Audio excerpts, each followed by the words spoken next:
ఏ guarantee అవ్వలేదా sir? మీరు ఎందుకట్లా తప్పుడుగా మీరు ఏ గ్యారంటీ? పోర్ట్రేట్ ఒక చేస్తున్నారు? బస్సుది ఒకటి ఫ్రీ చెప్తారు కదా బస్ మీరు. అయింది, Yes, yes, current yes, yes. అయింది, గ్యాస్ కూడా ఇస్తున్నారు. గ్యాస్ ఇంకేంటి గ్యాస్ రైతు భరోసా నేను అన్నీ చెప్తాను. అవుతున్నాయి నేను కదా! ఎలాబరేట్ కాలేదని చెప్తాను. ఎట్లా చెప్తారు నేను మీరు? ఎలాబరేటెడ్ గా నేను చెప్పనివ్వండి. రైతు భరోసా చెప్పింది ఎంత? 15,000 రూపాయలు. హ్మ్. ఇస్తున్నది ఎంత? 12,000 రూపాయలు.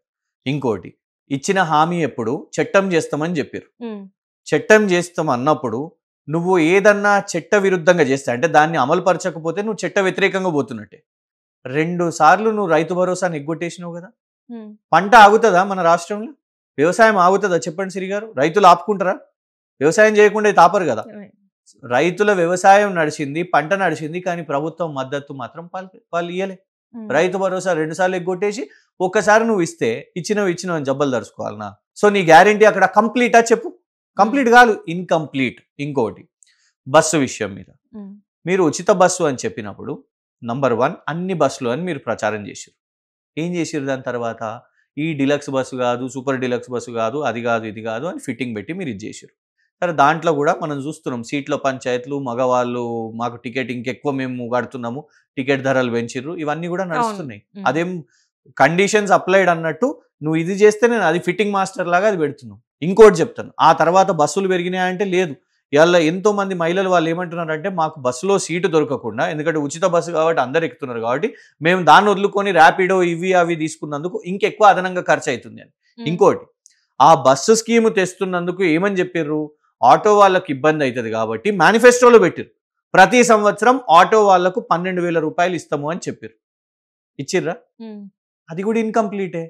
ఇంకోటి వాళ్ళు ఇచ్చినవి ఏవి కూడా వాళ్ళు మొత్తం పూర్తి ఇంకా చెప్తా యువత కోసం 5 లక్షల రూపాయలు డిజిటల్ కార్డ్స్ చేపించారండి. మంచి డెబిట్ కార్డుల లెక్క, క్రెడిట్ కార్డుల లెక్క కార్డులు చేపించారు. ఆ కార్డు మరి అయిందా? వాళ్ళకి ఆ యువతకు 5 లక్షల రూపాయలు ఇచ్చిర్రా? పెన్షన్ అన్నారు, 4,000 రూపాయలు పెన్షన్ ఇస్తామని చెప్పారు. అయిందా? ఇవి మనం ఇంకా స్కూటీలు ఇంకా కథ అసలు చాలా పెద్ద బంగారం ఇస్తామని చెప్పారు. అయిందా? అది మరి అయింది ఏది చెప్పండి. ఇప్పుడు ఒక్కటి కంప్లీట్ గా పూర్తిగా 100% అమల్లో ఉన్నది ఏదో నాకు చెప్పండి. రైతు భరోసా పూర్తిగా అమల్లో లేదు. బస్సు స్కీమ్ వస్తే మేము ఆటో డ్రైవర్లను ఆదుకుంటామని అన్నావు, అదే అమల్లో లేదు. ఉద్యోగాలు ఇచ్చిండ్రు కదా నిరుద్యోగులకి. ఎన్ని ఉద్యోగాలు? 60,000 ఉద్యోగాలు ఇచ్చిండ్రు. నోటిఫికేషన్ ఎవరు వేసిర్రు? ఎగ్జామ్ ఎవరు కండక్ట్ చేసిర్రు? ఇప్పుడు వీళ్ళ ప్రభుత్వ హయాంలో వచ్చిందా రాలేదా ఉద్యోగాలు అనేది అది కన్సిడర్ చేస్తారు కదా ఫస్ట్ ఏదైనా కూడా. సార్ ఇప్పుడు మీరు ఇంటర్వ్యూ చేసిర్రు, మీరు ఇంటర్వ్యూ చేసిన తర్వాత వాళ్ళు రికార్డ్ చేస్తారు, ఆ తర్వాత ఎడిటింగ్ వాళ్ళు చేస్తారు. అప్లోడ్ చేసిన ఆయన మొత్తం నేనే చేసిన అని అంటారా? కొట్టి యూట్యూబ్ లో అప్లోడ్ చేసిన ఆయన అంటారా? లేదు నేను లైక్ కొడితే నేనే చేసిన ఇది మొత్తం, నేనే చేపించిన ఇది మొత్తం, నేనే కంటెంట్ ఇచ్చిన అని అంటారా? కాదు కదా. ఇచ్చే క్రెడిట్ ఇవ్వు. మేము చేసిన తప్పేం తెలుసా? ఉద్యోగం ఇచ్చినాం, వాళ్ళతోని ఫోటో దిగలే మేము ఎల్బీ స్టేడియంలో. మేము చేసిన తప్పది అంతే కదా. మరి ఉద్యోగాలు కేసీఆర్ గారు చేయాల్సింది ఏంటంటే ఇచ్చిన ప్రతి ఉద్యోగానికి రాయ్యా వచ్చి నువ్వు ఎల్బీ స్టేడియంలో పక్కన నిలబడు ఫోటో దిగుతా అని. ఆయన ఇచ్చిన ఉద్యోగాలకు ఆయన ప్రచారం చేసుకోలేదు, ఈయన ప్రచారం చేసుకున్నాడు ఆయన ఇచ్చిన ఉద్యోగాలకు. ఇలా మీరు చూడండి, యాక్చువల్లీ వాళ్ళు చెప్పింది ఎంత? సంవత్సరంలో నువ్వు ఎన్ని ఉద్యోగాలు ఇస్తా అని చెప్పినావు? 2 లక్షల ఉద్యోగాలు ఇస్తా అని చెప్పినావు. ఇవాళ 2 సంవత్సరాలు అయినాయి, 4 లక్షల ఉద్యోగాలు నువ్వు ఇవ్వాలి. జాబ్ క్యాలెండర్ ఆల్రెడీ రిలీజ్ చేసినావు, ఉందా అనేది అమల్లో? అప్పుడే ఏప్రిల్ ఫూల్ చేసినావు నువ్వు. ఎందుకంటే మేము అప్పుడే ప్రశ్నించినాం, ఇది ఏదో ఏప్రిల్ 1st నువ్వు పెట్టినావు ఇది జాబ్ క్యాలెండర్ అంటేనే ఇది ఏప్రిల్ ఫూల్ అని చెప్పినావు. యూత్ ని మోసం చేసినావు కదా. ఇలా వాళ్ళే తిరగబడ్డారు మీ మీద. అదే యూత్ ని మీరు మోసం చేయలేదా? ఎట్లా? ఉద్యోగాలు ఇస్తా అని చెప్పేసి అసలు ఎట్లాంటి ఎగ్జామ్స్ కండక్ట్ చేయకుండా 10 సంవత్సరాలు ఏ ఎగ్జామ్ కాలేదా? ఏ ఎగ్జామ్ కాలేదా? ఎంతమందికి ఉద్యోగాలు? ఒకవేళ ఉద్యోగాలు నిజంగానే నిరుద్యోగులకు ఉద్యోగాలు వచ్చి ఉంటే మీకెందుకు వాళ్ళు వ్యతిరేకంగా పనిచేసే వాళ్ళు? ఎందుకు కాంగ్రెస్ కోసం కాంగ్రెస్ రావాలని వాళ్ళు ఊర్లో ఎందుకు తిరిగేటోళ్ళు? మీరు ప్రజలకి కరెక్ట్ టైంలో మీరు అందుబాటులో లేరు, విద్యార్థులకు అందుబాటులో లేరు, నిరుద్యోగులకు అందుబాటులో లేరు, ఎవరికి అందుబాటులో లేరు. కాబట్టి మీకు ఫస్ట్ టైం మీరు వచ్చిండు, సెకండ్ టైం అయినా మంచి చేస్తారేమో అని చెప్పేసి మీకు మళ్ళీ ఛాన్స్ ఇచ్చినా కూడా రాలేదు కాబట్టి, చేయలేదు కాబట్టి ఈసారి కాంగ్రెస్ ఎంచుకున్నారు ప్రజలు. సిరి గారు, నంబర్ 1 మేము 2,30,000 ఉద్యోగాలు ఇచ్చినాయి లెక్కతో సహా కూడా మేము చెప్పినాం. నంబర్ 1 2011లో అయిన గ్రూప్ 1 ఏదైతే బబ్లింగ్ విషయం మీద ఫెయిల్ అయిందో అది కూడా మా టైంలోనే కంప్లీట్ అయింది 2018లో. ఇంకా చెప్పాలంటే ప్రైవేట్ ఉద్యోగాలు ఎన్నో జాబ్ జనరేషన్ చేయగలిగినాం మేము, ఇండస్ట్రీస్ ని తీసుకొని వచ్చి ఇవన్నీ కూడా చేయగలిగినాం. కానీ ఒక్కటి మీరు చెప్పండి, యువతను మా మీదికి రెచ్చగొట్టి ఏమని మేము ఇన్ని ఉద్యోగాలు ఇస్తాం, మెగా డిఎస్సి వేస్తాం. కోమటిరెడ్డి వెంకటరెడ్డి గారు చెప్పారు 75,000 ఉద్యోగాలని. అయిందా? నిజమైందా? మేము వాళ్ళలాగా అశోక్ నగర్ విద్యార్థుల మీద మేము లాఠీచార్జ్ చేసినామా అండి? మీ వల్ల విద్యార్థులు చనిపోలేదు, ఆత్మహత్యలు చేసుకోలేదు, ఉద్యోగాలు లేకపోవడం వల్ల, ఉద్యోగాలు లేకపోవడం రాకపోవడం వల్ల, ఎగ్జామ్లు మళ్ళీ పోస్ట్పోన్ చేయడం వల్ల. పోస్ట్పోన్ డిమాండ్ చేసింది ఎవరండి? రేవంత్ రెడ్డి పోస్ట్పోన్ డిమాండ్ చేస్తే మేము పోస్ట్పోన్ ఒప్పుకుంటే అదే యువత పోస్ట్పోన్ చేయండి అని అంటే మేం కారణమా? అడగలేదా? నేను మిమ్మల్ని అడుగుతున్నాను, రేవంత్ రెడ్డి గారు పోస్ట్పోన్ చేయండి అని అడగలేదా? కానీ విద్యార్థులు బలైనరు కదా. విద్యార్థులు బలైనంటే వాళ్ళ రాజకీయాలకు బలైనరు. ఇవాళ ఇంకెక్కువ దారుణంగా బలవుతున్నారు. ఎందుకు చెప్తాను? వాళ్ళు నమ్మించి మోసం చేసి, మీరు అన్నట్టు రాహుల్ గాంధీ గారి లాగా మేమేమన్నా పోయి బిర్యానీ తిని మేము ఇన్ని చేస్తాము, సంవత్సరానికి 2 లక్షలు ఇస్తామని మేము అన్నామా? మేము బస్సు యాత్ర కోసం వాళ్ళను తిరుగుమని చెప్పినామా? కరపత్రాలు తిరుగుమని చెప్పినామా? ఇవాళ మోసపోయింది ఎవరు? వాళ్ళు మోసపోయినారు. ఎందుకు చెప్తాను? మోతీలాల్ అనే ఆస్పిరెంట్ తను ఆమరణ దీక్ష చేస్తే ముఖ్యమంత్రి రేవంత్ రెడ్డి గారు ఏమనంటారు? ఆ అబ్బాయి అసలు ఆ పిల్లగాడు ఆస్పిరెంటే కాదు, పేడ్ ఆర్టిస్టు అని మాట్లాడాడు. అట్లా మేము మాట్లాడినామా?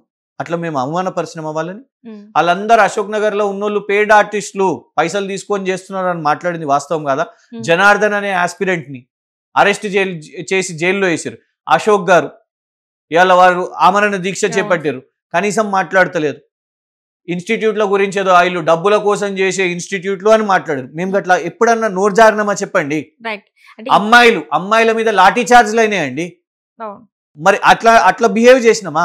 విద్యార్థులను, ఆస్పిరెంట్స్ ని లాఠీ చార్జ్ చేసి వాళ్ళకు జైలు పెట్టి, అసలు ఇంకోటి చెప్తాను, ఇప్పుడు మా టైంలో కూడా అయింది, మేము ఒప్పుకుంటున్నాం. పేపర్ లీక్ అయింది, కేసు వేసింది ఎవరండి? అప్పుడు బీఆర్ఎస్ ప్రభుత్వమే కదా. మేము తొక్కే ప్రయత్నం చేసినామా? లేదు, మేము ఎదురు కేసు వేయడానికి ప్రయత్నం చేసినా. ఇవాళ నువ్వేం చేస్తున్నావు?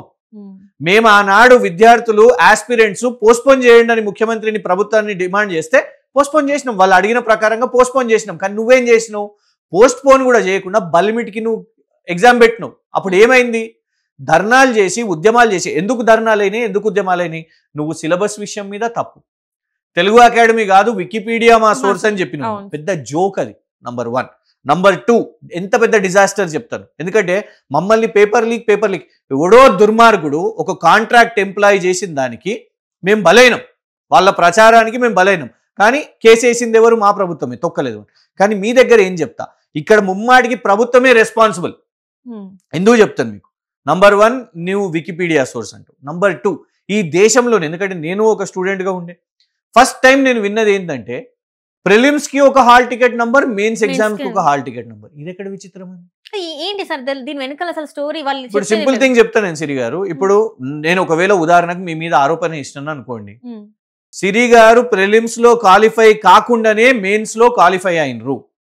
నేను ఎట్లా ప్రూవ్ చేయగలుగుతా చెప్పండి? నేను ప్రూవ్ చేయగలుగుతాను, ఎందుకంటే నాకు మీ ప్రిలిమ్స్ హాల్ టికెట్ నంబర్ తెలియాలి కదా. నాకు మీ మెయిన్స్ హాల్ టికెట్ నంబర్ కనిపిస్తుంది, కానీ నేను రీచెక్ చేయాలంటే ప్రిలిమ్స్ హాల్ టికెట్ నంబర్ తెలియాలి. అదే సింపుల్ గా అన్ని ఎగ్జామ్స్ ఒకటే హాల్ టికెట్ నంబర్ ఉందనుకోండి, మేము చెక్ చేస్తాం నిజంగానే సిరి గారు ప్రిలిమ్స్ క్వాలిఫై అయినరో లేదో అనేది. ఇప్పుడు నేను లా చదివినాను, మొత్తం లా 5 years నాది ఒకటే హాల్ టికెట్ నంబర్. అంటే ఎక్కడైనా అట్లనే ఉంటది. ఇక్కడ రేవంత్ రెడ్డి గారి సర్కస్ ప్రభుత్వంలో ప్రిలిమ్స్ ఒక హాల్ టికెట్ నంబర్, మెయిన్స్ ఒక హాల్ టికెట్ నంబర్. సర్కసే అండి. అంటే మీకు నచ్చకపోవచ్చు, కానీ యాజ్ బీఆర్ఎస్ గా మాత్రం మాకు అనిపిస్తున్నది ఏంటంటే ఇది అబ్సల్యూట్ సర్కస్. దీన్ని ఎట్లా జస్టిఫై చేస్తారు చెప్పండి? ప్రిలిమ్స్ వాళ్ళ రీజనింగ్ చెప్పండి నాకు. ఎందుకు డిఫరెంట్ ఉండాలి? ప్రిలిమ్స్ కి ఒక హాల్ టికెట్ నంబర్, మెయిన్స్ కి ఒక హాల్ టికెట్ నంబర్. యూపీఎస్సీలో ఇట్లా లేదు, ఏ పబ్లిక్ సర్వీస్ కమిషన్ లో ఇట్లా లేదు, ఏ ఇప్పటి వరకు చరిత్రలో జరిగిన ఎగ్జామ్స్ లో ఇట్లా లేదు. ఎందుకు జరగాలి ఇట్లా? దీని తర్వాత ఇక రిజల్ట్స్ విషయం మీద చూసుకుంటే, ఎవాల్యుయేషన్ మీద చూసుకుంటే, పక్క కూర్చున్న వాళ్ళకు ఒకటే మార్కులు, ఆల్టర్నేట్ గా కూర్చున్న వాళ్ళకు ఒకటే మార్కులు, ఒకటే సెంటర్ నుంచి మహిళలు. ఈ అనుమానాలు ఉన్నాయి కదా. ఇవి అనుమానాలు ఆ యూత్ ఎత్తినప్పుడు నువ్వు కనీసం చేయాల్సింది ఏంది? వాళ్ళ అనుమానాలకు నువ్వు సానుకూలంగా సమాధానం తీసుకొని నువ్వు ఏదైనా ప్రయత్నం చేయాలి. నువ్వేం చేసినావు? లేదు అని అట్లనే నువ్వు రుద్ది, నువ్వు మెయిన్స్ ఎగ్జామ్ పెట్టినావు, రిజల్ట్స్ తీసుకొని వచ్చినావు. వాళ్ళు కొట్లాడుతుంటే ఇవాళ నువ్వు ఏం చేసినావు? రెచ్చగొట్టి, మీ కాంగ్రెస్ పార్టీ రెచ్చగొట్టి ర్యాంకర్లను కొందరిని తీసుకొని వచ్చి ప్రెస్ మీట్ పెట్టించినావు. వాళ్ళకు చిచ్చు పెట్టడమా? ర్యాంకర్స్ వాళ్ళు సాధించిన వాళ్ళు డెఫినెట్గా ఒప్పుకుంటాం, వాళ్ళు మళ్ళీ కూడా చదివి రాయగలుగుతారు. కానీ ఇక్కడ 563 పోస్టులు ర్యాంకర్స్, ఇక్కడ 4 లక్షల మంది. మరి వీళ్ళ బాధ కాదా? ఆ 4 లక్షల మంది బాధ కాదా? అందులో ఒకటి ఏమంటది చట్టం సూత్రం ఏమని చెప్తుందండి, 99 మంది నేరస్తులను తప్పించుకోవచ్చు కానీ ఒక్క అమాయకునికి నేరం పడవద్దు. మరి 4 లక్షల మందికి వాళ్ళది కూడా జీవితమే కదా. ఒక ప్రభుత్వం ఈ 2 గ్రూపుల మధ్యలో గొడవ పెట్టగలుగుతుందా చెప్పండి? పెట్టొచ్చునా? వాళ్ళు ఈ 563 వాళ్ళ మందితోని వాళ్ళ కుటుంబ సభ్యులతో పెట్టించి వాళ్ళతోని ప్రెస్ మీట్లు పెట్టించారు. ఇప్పుడు కోర్టులలో పోయి కౌంటర్లు లేపిస్తున్నారు యూత్ మధ్యలో. ఇది ఒక ప్రభుత్వం చేయాల్సిన పని చెప్పండి.